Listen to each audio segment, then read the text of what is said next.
عزیزان محترم، وہ جو ایک حکومت بننی ہے نا، وہ جو ایک حکومت بننی ہے وہ مدینہ فاضلہ ہے.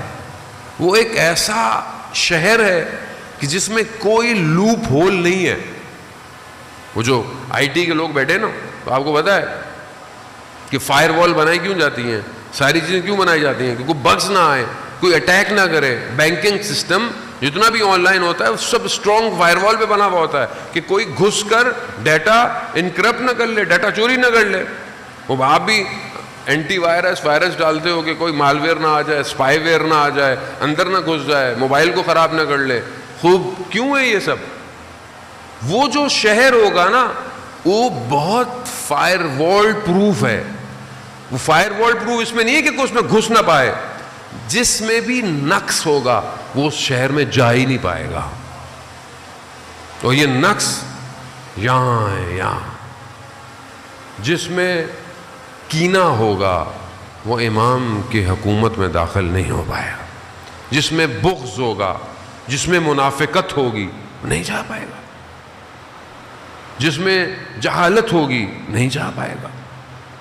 جو اپنی طرف متوجہ نہیں اور دوسروں کی طرف انگلیاں اٹھاتا ہوگا وہ نہیں جا پائے گا. وہ آپ دیکھیں اب یہ علماء کی زندگی کی طرف متوجہ ہوں. واقعہ میں پہلے آپ کی خدمت میں بیان کر چکا ہوں کہ انسان خوب پہچانا جاتا ہے. خاص طور پہ جوانوں کے لیے کتاب جو ہے وہ چند کتابیں جو ہیں وہ طالب علموں کے لیے تو بہت ضروری ہیں پڑھنا، لیکن عام جوانوں کے لیے بھی ہے کہ بہرحال انسان، کیونکہ جب تک آپ کا انٹرنل سافٹ ویئر ٹھیک نہیں ہوگا آپ ایکسٹرنل کچھ نہیں کر سکتے. انٹرنلی کمزور تھے، ابن زیاد نے تلواروں کو سونوں سے خرید لیا. انٹرنلی مضبوط ہوتے تو کھڑے رہتے، کٹ جاتے، مر جاتے، امام کے لیے کھڑے رہتے.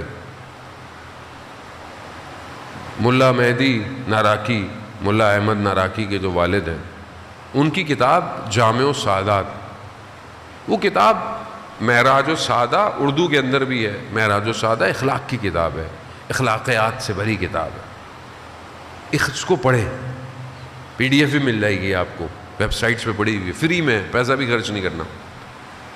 وہ جو ان کے والد نے کتاب لکھی تھی، یہ کتاب اس کا خلاصہ ہے، جامع السعادات. وہ کتاب عربی میں لکھی گئی.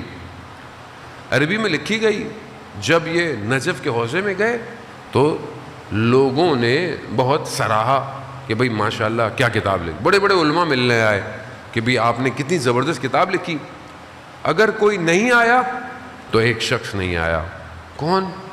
کہ جو بہت بڑا عالم ہے اپنے زمانے کا، اور وہ سید مہدی بحر العلوم. سید مہدی بحر العلوم وہ ہستی ہیں کہ جنہیں وقت کے امام نے اپنے سینے سے لگا کر علم ٹرانسفر کیا ہے. اللہم صلی علی محمد.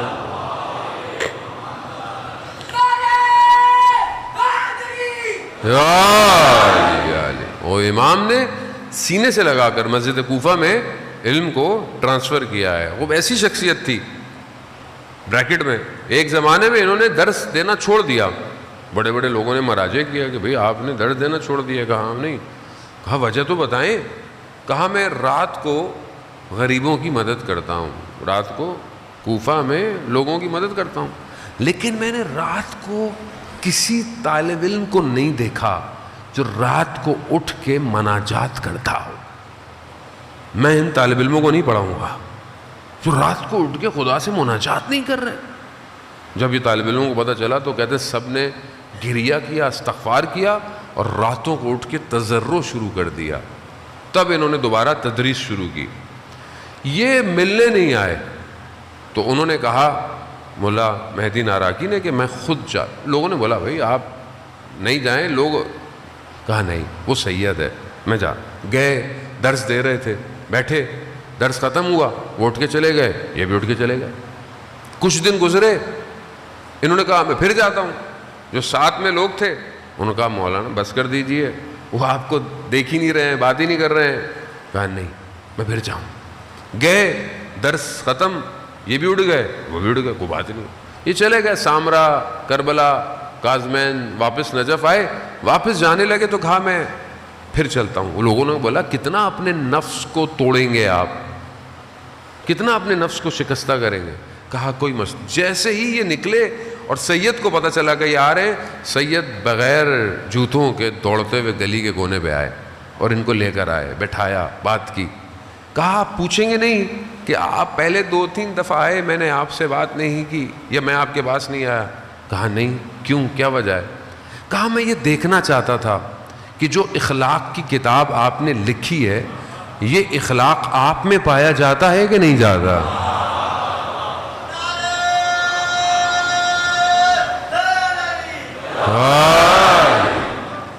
یہ انٹرنل ہے. یہ مجلس حسین سے اٹھ کے آدمی جائے اور واپس میں چلتے والے کو 2 لگا دے, منہ سے لگا, پڑھو کہاں سے آ رہے ہو؟ مجلس سے آ رہے ہو. سبیل لگائی ہوئی ہے,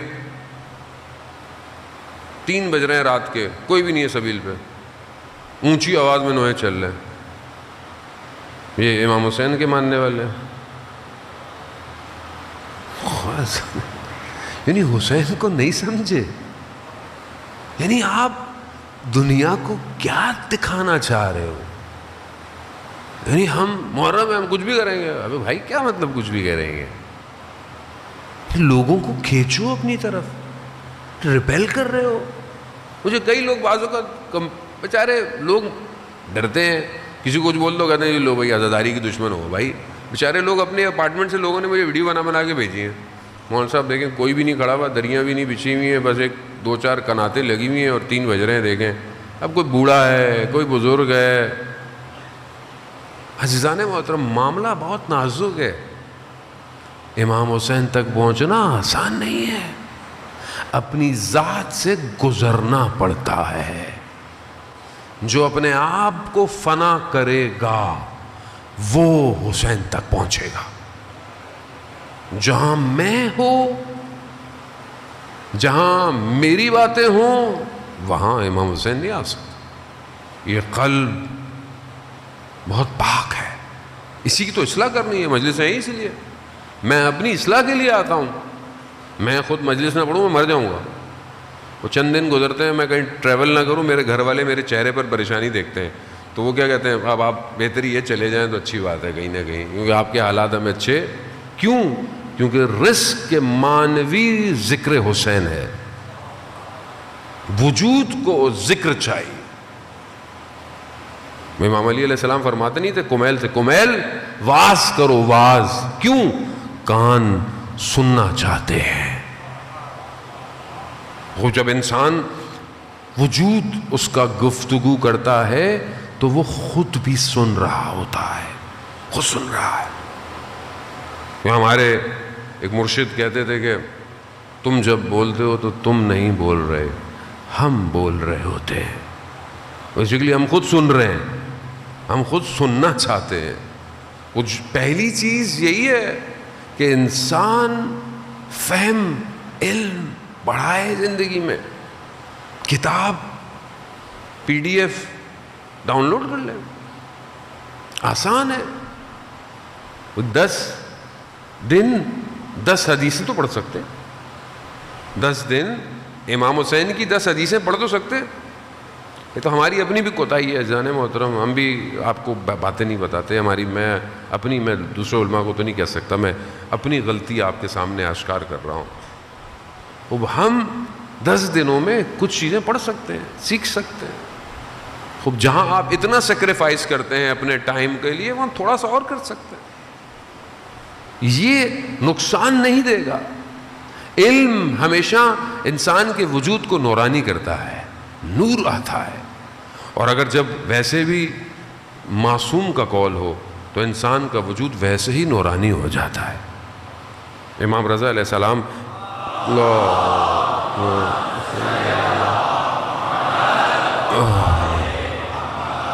امام رضا فرماتے ہیں کہ تم ہمارے کلام کو لوگوں تک پہنچا دو, ہم جانیں اور لوگ جانیں.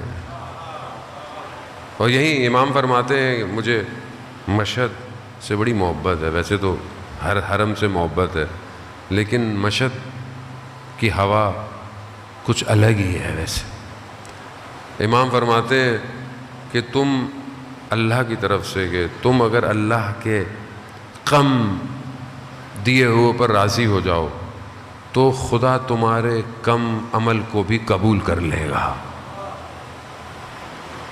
یہ انسان خوب طلب تڑپ ضروری ہے زان محترم۔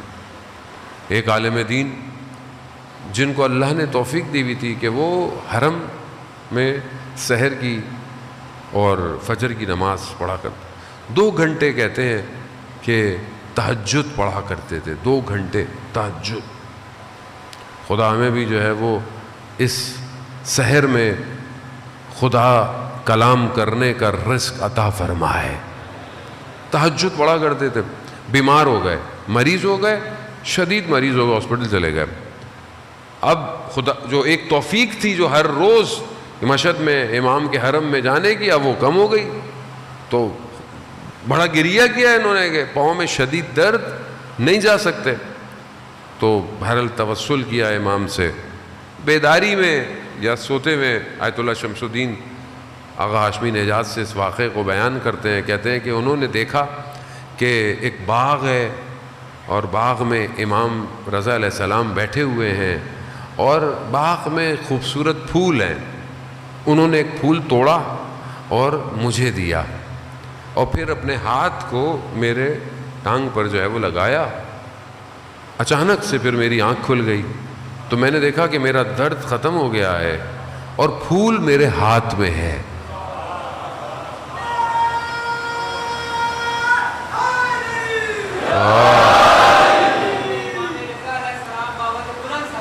اللہم صلی اللہ۔